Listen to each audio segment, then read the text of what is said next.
همه رفتن بس من که دل شکستم چی؟ اگه مردم چی؟ اشکامو ببین، من فقط یک کربلا ازت میخوام، همین اشکامو ببین.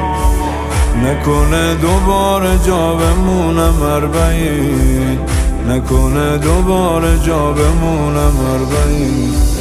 یه حرم فقط رفیق با معرفت، یه حرم فقط رفیق با معرفت، یه حرم فقط رفیق با معرفت. به رقیه میگم از جا موندن، آخه جا موندن و درکش کردم، کاش منو تو کربلا